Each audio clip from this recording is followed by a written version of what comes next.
बिस्मिल्लाहिर्रहमानिर्रहीम।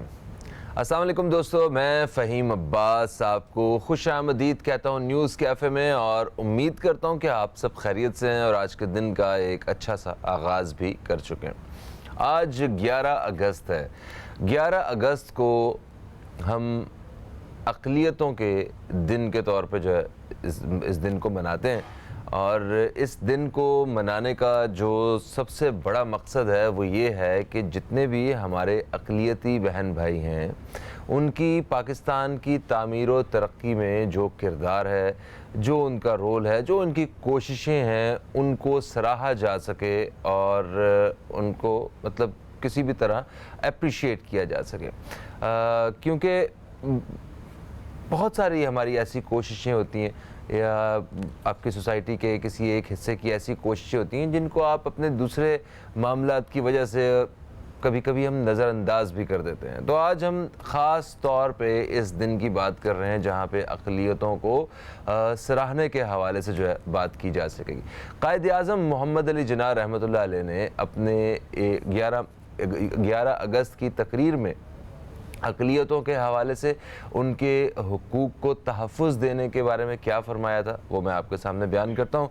क़ायद-ए-आज़म मोहम्मद अली जिन्ना रहमतुल्लाह अलैह फरमाते हैं, आप आज़ाद हैं, आप आज़ाद हैं अपने मंदिरों में जाने के लिए, आप आज़ाद हैं अपनी मस्जिदों में जाने के लिए, और रियासत पाकिस्तान में किसी भी इबादत गाह में जाने के लिए आपका ताल्लुक़ किसी भी मज़हब, ज़ात या नस्ल से हो, रियासत का इससे कोई लेना देना नहीं। वाकई एक रियासत का इससे कोई लेना देना नहीं। रियासत अपने हर शहरी को वही हुकूक और तहफ़्फ़ुज़ फ़राहम करता है जो एक मुसलमान के पास है। वही जो सारे हुकूक जो हैं एक किसी गैर मुस्लिम के पास भी हो सकते हैं।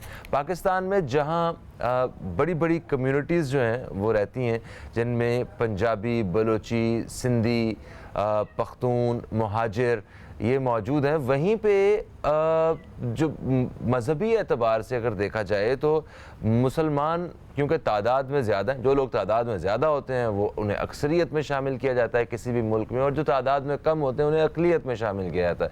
तो पाकिस्तान में मुसलमानों के अलावा जो दूसरे मज़ाहिब के लोग रहते हैं उनको मज़हबी अक़लियतों में शामिल करते हुए मैं बता दूँ कि वो मसीही बहन भाई हैं हमारे, वो हिंदू बहन भाई हैं, वो हमारे सिख बहन भाई हैं और पारसी बहन भाई हैं। हमारे यहाँ पे इस मौके पे आज इस अक़लियतों के आलमी दिन के हवाले से मैं अपने मसीही बहन भाइयों को ज़रूर अप्रिशिएट करना चाहूँगा। हमारे मसीही बहन भाइयों ने जितना बड़ा कंट्रीब्यूशन हमारे एजुकेशन सेक्टर में दिया है शायद और किसी ने नहीं किया है, क्योंकि और तहरीक पाकिस्तान में भी इन सारे लोगों की बड़ी अच्छी खासी जो हैं वो एफ़र्ट्स रही हैं। आज हम जिस पाकिस्तान में एक आज़ाद मुल्क में हम जिस तरह हम रह रहे हैं, इसके पीछे सिर्फ़ हमारे बड़ों की मेहनतें शामिल नहीं हैं, इन गैर मुस्लिम हमारे बहन भाइयों की भी उतनी ही मेहनतें शामिल हैं इसमें। अच्छा, एक हमारे पास रिपोर्ट भी मौजूद है आज के दिन के हवाले से, आइए चल के ज़रा ये रिपोर्ट देखते हैं। आप आज़ाद हैं, आज़ाद रहें। आप लोग इस मुल्क पाकिस्तान में अपनी अपने इबादत गाहों, मस्जिदों या मंदिरों में जाने के लिए। आज पाकिस्तान समेत दुनिया भर में अक़लियतों का दिन मनाया जा रहा है। इस दिन को मनाने का मकसद अक़लियतों के हुकूक की पासदारी और दीन इस्लाम की तालीमात पर अमल करके बाहमी इंसानी एहतराम और हर तरह के इम्तियाज के बगैर मुश्तरका इंसानी हुकूक को तहफ़्फ़ुज़ फराहम करना है। इस दिन को मनाने का फैसला 2009 में अक़वाम मुत्तहिदा के ज़ेरे एहतमाम किया गया। बानी पाकिस्तान क़ायद-ए-आज़म मोहम्मद अली जिन्ना ने भी मुल्क में तमाम अक़लियतों के यकसा हुकूक पर जोर दिया है, और आईन पाकिस्तान में भी तमाम अक़लियतों के बुनियादी हुकूक को मुकम्मल तहफ़्फ़ुज़ की ज़मानत दी गई है।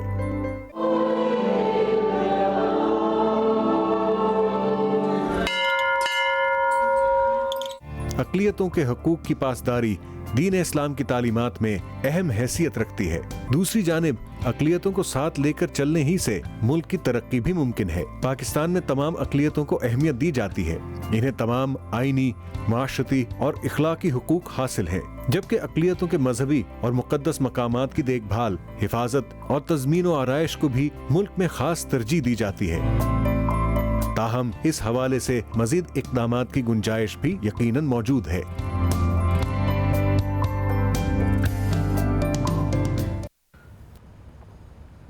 जी दोस्तों, रिपोर्ट आपने देखी।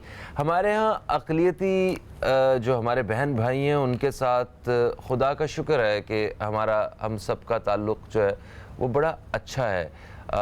हमारे पड़ोसी मुल्क की तरह जहाँ मुसलमान अक़लियत में हैं, जहाँ सिख अक़लियत में हैं, जहाँ ईसाई मसीही जो हैं वो अक़लियत में हैं, जो उनके साथ एक फ़र्क जो रखा जाता है, शुक्र है खुदा का कि हमारे मुल्क में ऐसा नहीं होता है। हमारे मुल्क में हम देखते हैं कि सिंध में, सूबे सिंध में हिंदुओं की अच्छी खासी एक तादाद है। हमारे हिंदू दोस्त हैं बहुत सारे, और हमारे मोहल्लों में रहते हैं, हमारी बिल्डिंग्स में रहते हैं, और वो कभी मज़हब की वजह से कोई ऐसी लड़ाई झगड़े की मिसालें सामने नहीं आई हैं, बल्कि उनकी होली पे, उनके त्योहारों पे हमारे जो दूसरे मुसलमान बहन भाई हैं वो उनको मुबारकबादें देते हैं। वो हमारे साथ मिल के अपनी हमारी ईद शबरातों पे वो हमारा साथ दे रहे होते हैं और मिल के जो है वो सेलिब्रेट कर रहे होते हैं। तो ये एक बड़ा एक भाईचारा सा वो मालूम होता है। अगर कभी कहीं सालों बाद कोई ऐसी ताकत जो पाकिस्तान में फ़साद फैलाना चाहती है मजहबी एतबार से, अगर उनकी जानिब से कोई इस तरह का वाक़या होता है, जैसे कभी किसी मंदिर पे किसी एक इंतहा पसंद की जानिब से कोई अगर हमला हुआ, तो मुसलमानों की एक बड़ी तादाद ने उस मंदिर को आके उसे तहफ़्फ़ुज़ भी दिया और उन सारे बहन भाइयों को तहफ़्फ़ुज़ दिया कि हम आपके तहफ़्फ़ुज़ के लिए मौजूद है। तो ये इस किस्म के पूरी दुनिया में वाक़यात होते हैं जहाँ अक़लियत में होते हैं किसी भी मज़हब वाले, तो उनके साथ कहीं ना कहीं जो है वो कोई ना कोई एक आध चीज़ नज़रअंदाज हो जाती है, कि कहीं बहुत बुरे हालात हो जाते हैं। मगर शुक्र अल्हम्दुलिल्लाह पाकिस्तान में ऐसी सोसाइटीज़, ऐसी कॉलोनीज़ भी मौजूद हैं जहाँ सारे मज़ाहिब के लोग मिलजुल के रहते हैं। और ये हमने बहुत सारे शोज़ भी किए। कोई ऐसे बहुत बड़ी शिकायत जो हैं वो भी हिंदू या किसी ईसाई बहन भाई की तरफ से या किसी पारसी की तरफ से या किसी सिख बहन भाई की तरफ से वो नहीं है, बल्कि एक मजहबी इबादत को तहफ़्फ़ुज़ फ़राहम करने के लिए यहाँ पे हर किस्म की इबादत गाह मौजूद है, और वहाँ पे वो गैर मुस्लिम जो हमारे बहन भाई हैं वो अपनी इबादत जो है वो जारी रखे हुए हैं। अब पाकिस्तान में सिख यात्रियों की बहुत बड़ी तादाद जो है वो हर साल, क्या पूरा साल रहती है जब से करतारपुर कॉरिडोर जो है वो बना है, और उसके अलावा भी ट्रेन्स में और किसी भी तरह से जो है वो सिख यात्री जो है वो पाकिस्तान में चक्कर लगाते रहते हैं, और ये इस पाकिस्तान को बड़ी मुक़द्दस जगह वो तस्लीम करते हैं।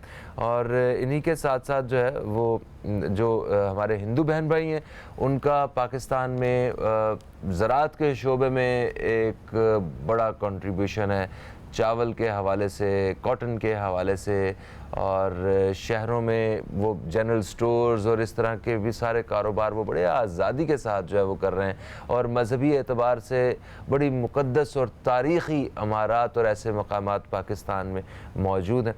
तो अपने अक़लियती बहन भाइयों के नाम आज का हम दिन करते हैं। हमने कुछ अर्सा पहले यहाँ पे प्रोग्राम किया, तो हमारे साथ वो हिंदू ऑल पाकिस्तान हिंदू पंचायत के सरबराह जो हैं रवि डवानी साहब मौजूद थे। तो उन्होंने फौरी तौर पे ये गिला किया कि भाई चले शुक्र है कोई एक दिन तो हमारे नाम आया। तो मैंने कहा कि इस तरह तो माओं के नाम भी पूरे साल में एक दिन नहीं आता है, प्यार करने वाले भी पूरे साल में एक दिन ही मनाते हैं। तो हर चीज़ को पॉजिटिव लेना चाहिए हमें। वाकई ऐसा है, आज के दिन हमें जो है इस चीज़ को सिर्फ अप्रिशिएट करना चाहिए, अंडरस्टैंड करना चाहिए।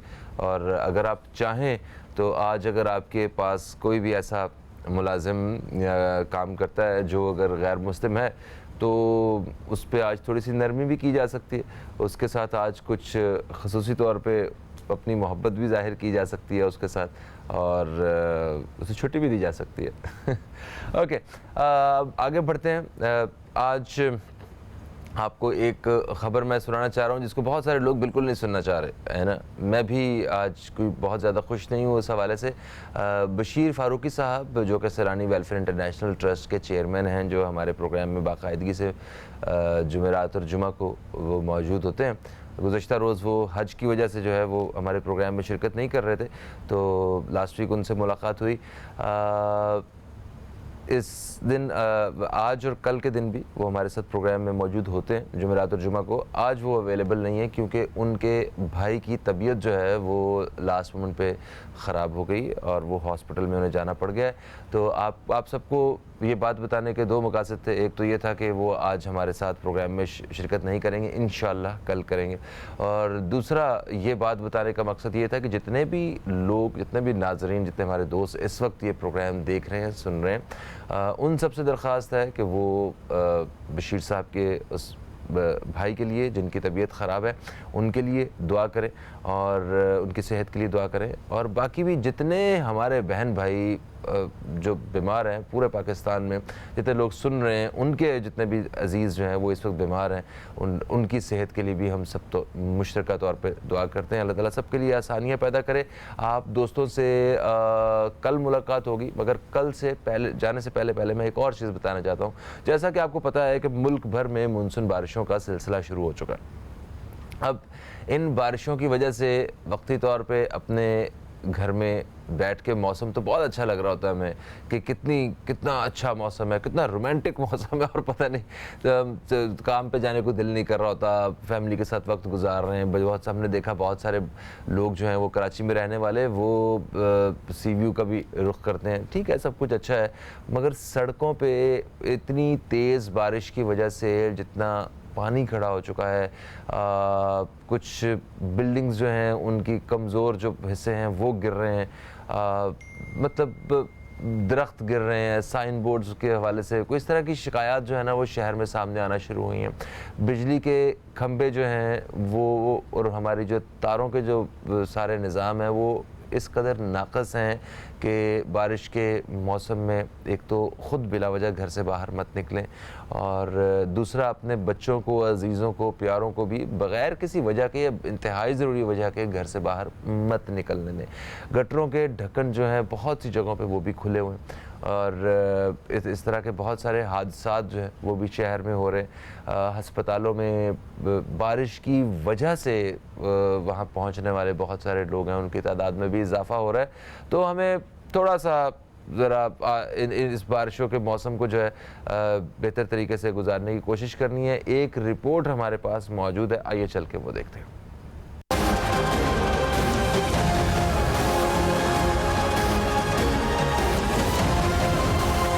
कराची में मानसून के नए स्पेल की एंट्री। गरजते बरसते बादलों ने शहर कायद को डुबो दिया। मुख्तलिफ इलाकों में मौसलाधार बारिश से अहम शाहराहें ज़ेरे आब आ गयी, मोटरसाइकिलें, गाड़ियां खराब हो गयी, नाले बिफर गए और नशेबी इलाके तालाब में बदल गए। कराची में सुबह सियाह बादल छाए जिन्होंने देखते ही देखते शहर का निजाम दरहम भरम करके रख दिया। महकमा मौसमियात के मुताबिक सबसे ज्यादा बारिश Faisal base 55 millimetre, Quaidabad 45, Jinnah terminal 35.6, Surjani town 26, Faisal base 26, Saddar 33, university road 27, north Karachi 22 और औरंगी में 19.5 मिलीमीटर बारिश रिकॉर्ड की गई। बारिश के बाद सूरत हाल का जायजा लेने के लिए एडमिनिस्ट्रेटर कराची मुर्तजा वहाब शहर के दौरे पर निकले और नकासी आपकी सूरत हाल का जायजा लिया, जबकि वजीर बल्दियात नासिर शाह ने बारिशों के दौरान तमाम मुताल्लिका इदारों को अलर्ट रहने की हिदायत जारी कर दी। महकमा मौसमियात ने शहर में कल से बारिशों की शिद्दत में इजाफा होने की पेशगोई करते हुए कहा कि बारिश का ये सिलसिला 14 अगस्त की रात तक जारी रहेगा। ताहम माह अगस्त में मजीद 3 से 4 स्पेल बारिश बरसाएंगे। जी दोस्तों, और कराची में बारिश के हवाले से तो आपने रिपोर्ट देखी है, और यहाँ पे कल भी बहुत तेज़ बारिश हुई है। बड़े कम लोग हैं जिन्होंने इतनी तेज़ बारिश भी एक्सपीरियंस की है। शहर के कुछ इलाकों में वाकई बहुत तेज़ बारिश हुई है। कुछ ही मिनट्स में जो है ना सड़कों पे पानी भी खड़ा हो गया था, मगर शुक्र है कि वो पानी जो है ना मतलब बहुत सी जगहों से निकल गया है। तो क्योंकि बारिश ज़्यादा देर नहीं हुई, आज भी बारिश हो सकती है और ये बारिश जो है वो 14 अगस्त तक रहने की का इम्कान है। अभी हम एक रिपोर्ट भी देख रहे थे, उसमें बताया जा रहा था 14 अगस्त वाले दिन तो हमेशा ही बारिश हुआ करती। बचपन से इन बारिशों ने ना हमारी इस आज़ादी के दिन को, हमारे इतने बच्चों की आज़ादी के दिन को बड़ा ख़राब किया है। स्पेशली उस दिन जब बच्चे, अब तो खैर सब कुछ बना बनाया मिल जाता है, झंडियाँ वगैरह, झंडे सब कुछ। पहले वो झंडियाँ हम लेके आया करते थे, उनको खुद लई बनाया करते थे, धागे के साथ उन्हें जोड़ के वो लगाया करते थे। तो वो कागज़ की जब झंडियाँ लगती थी, बारिश होती थी, 14 अगस्त दिन में झंडियाँ नहीं होती थी, खाली धागे ही लगे होते थे। खैर, अपना बहुत सारा ख्याल रखिए। प्रोग्राम का वक्त जो है वो हमें आज जबरन अपने अख्ताम की तरफ लेके आना पड़ रहा है, क्योंकि आज बशीर साहब नहीं है और कल वो हमारे साथ इंशाल्लाह मौजूद होंगे। कल तक के लिए मुझे और मेरी टीम को दें इजाज़त। खुदा हाफ़िज़। पाकिस्तान जिंदाबाद।